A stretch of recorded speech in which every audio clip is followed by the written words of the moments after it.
يا مساء الفل والجمال عليكم. الجو ده مش محتاج غير طبق قلقاس كده سخن يدفينا. النهارده انا عند ماما وقررت ادلعها واعمل لها الاكل بايدي.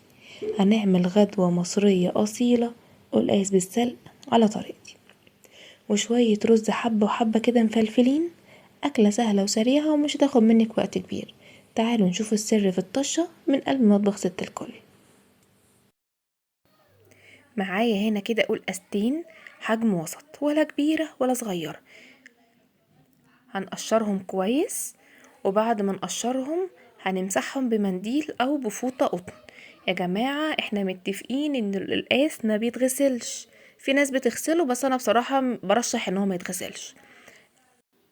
هنقطعه كويس جدا كده مكعبات بالحجم اللي احنا عايزينه.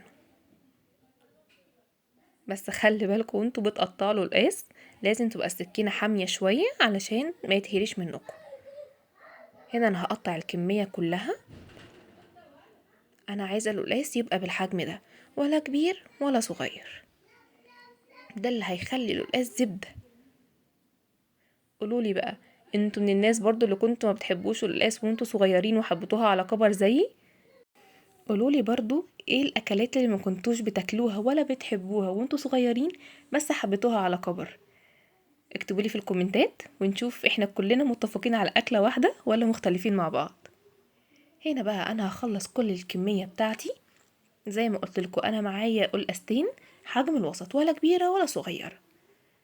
هنا زي ما انتوا شايفين بقطعها احجام، بحاول على قد ما اقدر اعملها احجام متساوية عشان الاقيها كلها مستوية سوا واحد. طبعا كل شوية هتلاقي ايدك بدأت انها تتبهدل شوية من النشا الموجود في القلقاس. يا اما تغسليها وتنشفي ايدك كويس جدا، يا اما تنشفيها بس بمنديل. طبعا عايزة اقول لكم ان بجد القلقاس بقى من احلى الاكلات اللي بقيت بحب انا كمان اعملها. هنا انا هنشف التانية كويس جدا زي ما عملت الاولى، امسحها بالمنديل كويس وكده بقت نظيفة وزي الفل. هقطع بقى القلقاس كده زي ما انتوا شايفين. وبعدين بعد ما هقطعه كده انا خلصت الكمية بتاعتي بوريها لكم. ده كده التقطيع اللي انا عايزاه. في الوقت ده هكون انا مولعة على الشوربة بتاعتي، بس القلقاس بشوربة اللحمة خطير. هحط بعد ما الشوربة غلت انا كنت طفيت عليها، هحط كده القلقاس في الشوربة بتاعتي. بس انا لقيت الكمية صغيرة فانا هكبر الحلة شوية. حطيت الكمية بتاعتي كلها وهديها تقلبتين كده. وطبعا الشوربة انا كنت ظابطة حدقها قبل ما احط القلقاس فيها، وهغطيها تاخد غلوتين. وكل شوية هقلبها واشوف هي قربت تستوي ولا لا. بعد ما تدخل كده نص سوا هحط بقى ايه عندي السلق بتاعي مع الكزبرة الخضراء. انا عندي الكمية بتاعتي دي خدت مني قد ايه؟ خدت مني ربطتين قلقاس مع ربطة واحدة كزبرة خضراء. انا ضربتها كويس جدا وما حطيتش عليها ولا نقطة مية. هحطها بقى مع القلقاس بتاعي وهي في الشوربة بعد ما خد الغلوة ودخل في السوى البسيط، علشان احافظ على اللون الاخضر الحلو بتاع القلقاس ده. طبعا دي وصفة ماما. كده انا هقلب كويس.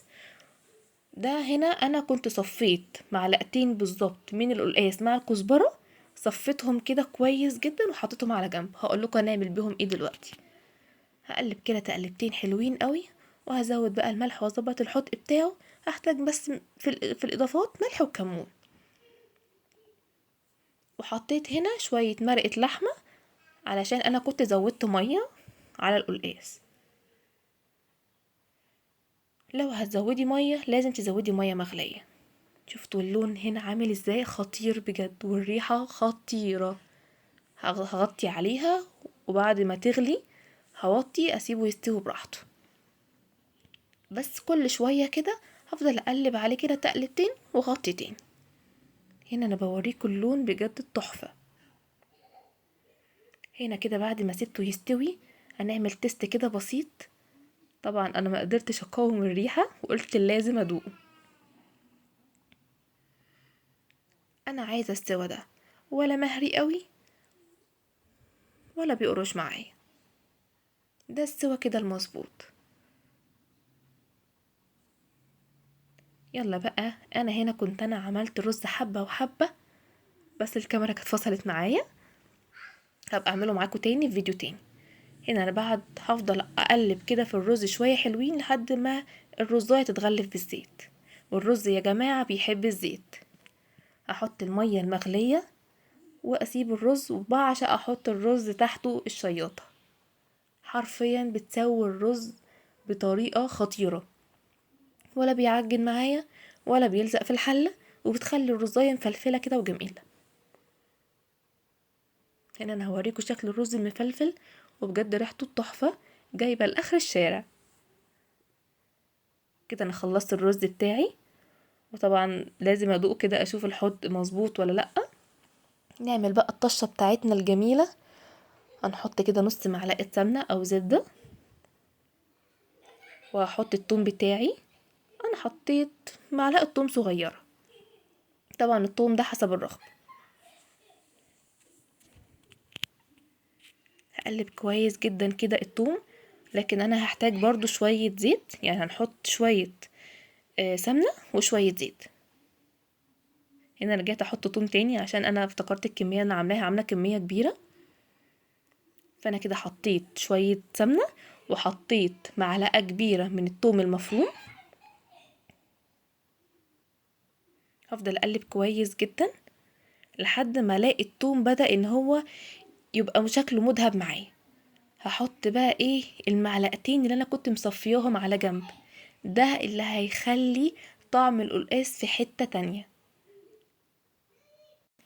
ما نزهقش كده يا بنات من التقليب، هنفضل نقلب فيه كويس جدا لحد ما نلاقي اللون اتغير شوية، ولا غامق قوي ولا اللون الفاتح بتاعه ده.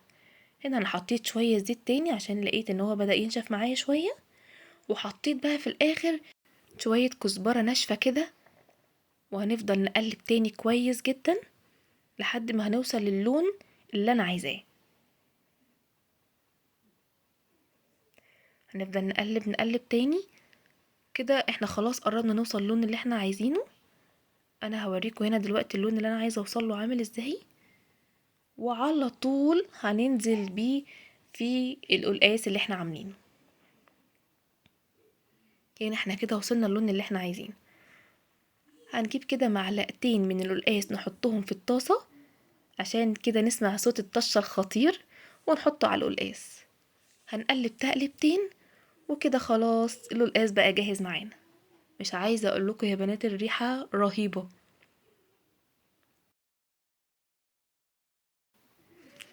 هنا بقى انا غرفت لنا طبق كده قلقاس، شايفين الجمال عامل ازاي؟ بجد تحفة، ومستوي زي الزبدة. اللون الاخضر الحلو اللي احنا بنحبه، ولا الغامق ولا الفاتح. اكتبولي في الكومنتات مين زي بيعمل القلقاس بالطريقة دي، ولو عايزين وصفات مني معينة اكتبولي برضو في الكومنتات وانا هنزل لكم فيديو فيها.